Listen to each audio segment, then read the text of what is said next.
ఇవాళ మనం రాష్ట్రం యొక్క బ్రాండ్ ఇమేజ్ పెంచుకోవడానికి మన రాజధాని గురించి ప్రతి ఒక్కళ్ళ బాధ్యతగా గర్వంగా చెప్పుకుని ఒక బ్రాండింగ్ క్రియేట్ చేయాల్సిన పరిస్థితుల్లో జగన్మోహన్ రెడ్డి గారు మాత్రం ఇంకా ఈ రాష్ట్రం వినాశనం కావాలనే ఉద్దేశంతోనే అమరావతి అనే పేరును సైతం దేవతల రాజధానిని అమరావతిని పురాణాల నుంచి కూడా ఆ పేరు వస్తున్న సందర్భాన్ని సరదాగా వాడుకుంటే దాన్ని అపహాస్యం చేయడానికి వేశ్యల రాజధాని అని చెప్పే విధంగా ఆ ఛానల్లో ప్రచారం చేసేదానిలో కానీ లేదా ఒక డిబేట్లో చెప్పేదాన్ని కానీ కనీసం అలాంటి విషయాన్ని ఖండించాలి అనే ఇంగిత జ్ఞానం కూడా లేకుండా యాజమాన్యం ప్రవర్తించిన తీరుకి తీవ్రంగా ఖండిస్తా ఉన్నాం. ఎందుకంటే నిన్నగాక మొన్న చంద్రబాబు గారు ఒక తెలుగుదేశం పార్టీ యాక్టివ్ కార్యకర్త భారతిరెడ్డి గారిని అనరాని మాటలంటే ఆయన స్పందించి ఆయనే ఇమీడియట్ గా సస్పెండ్ చేసి అతను అరెస్ట్ చేసి కూడా జైల్లో పెట్టిన కనీసం ఆయన దగ్గర అలాంటి జ్ఞానాన్ని కూడా నేర్చుకోలేని పరిస్థితుల్లో ఇవాళ జగన్మోహన్ రెడ్డి గారు ఆయన సతీమణి భారతిరెడ్డి గారు ఉన్నారంటే ఎంత సిగ్గు ఒకసారి ఆలోచించుకోవచ్చు. వాళ్ళు సాక్షి పత్రిక వాళ్ళది కాకపోతే వాళ్ళని అనాల్సిన పని లేదు.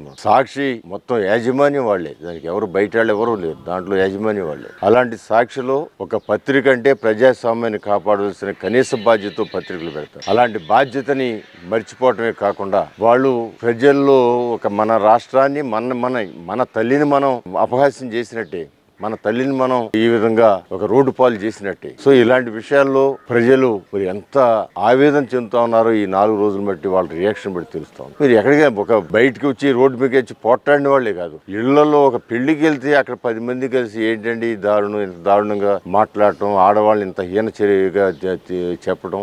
ఆంధ్ర రాష్ట్రం అంటే ఎంతో పరువు కలిగిన రాష్ట్రం కదా, స్వాతంత్రం వచ్చిన దగ్గర నుంచి కాదు, లేదా భూమి పుట్టిన దగ్గర నుంచి కూడా ఆంధ్ర ఈ ప్రాంతం అంటే ఎంతో సంస్కృతికి సాంప్రదాయాలకు నిలయం. ఇలాంటి ప్రాంతంలో అంత ఘోరమైన మాటలు అనటానికి వాళ్ళకి అన్నం తింటున్నారా, గడ్డి తింటున్నారా, ఇంక లేకపోతే అశుద్ధం తింటున్నారా అనే పరిస్థితిలో మాట్లాడుతూ ఉన్నారంటే ఇది వాళ్ళందరూ వచ్చి స్పందించి రోడ్లు ఎక్కాల్సిన అవసరం లేదు. ప్రతి మనిషి కూడా ఆలోచన చేయండి. ఇక ఇది ప్రతి ఒక్కరు కూడా మీ ద్వారా కొంతమంది కొన్ని వేల మంది మీ స్థాయిని బట్టి లక్షల మంది చూడవచ్చు. వాళ్ళందరూ కూడా ఆలోచన చేయాల్సిన అవసరం ఉంది.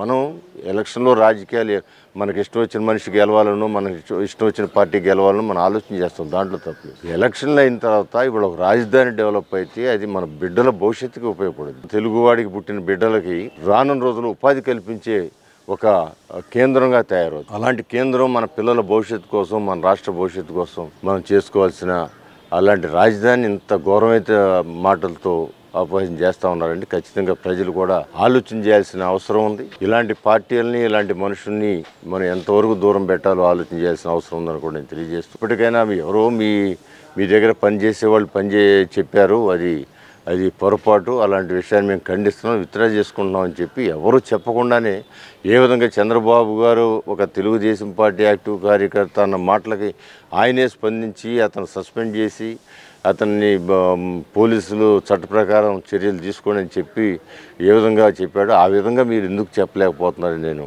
అడుగుతున్నా. ఏదేమైనా కూడా దీన్ని పూర్తిగా తెలుగుదేశం పార్టీ పరంగా విజయవాడ తూర్పు నియోజక ప్రజల ప్రతినిధిగా నేను దీన్ని తీవ్రంగా ఖండిస్తున్నానని తెలియజేస్తాను.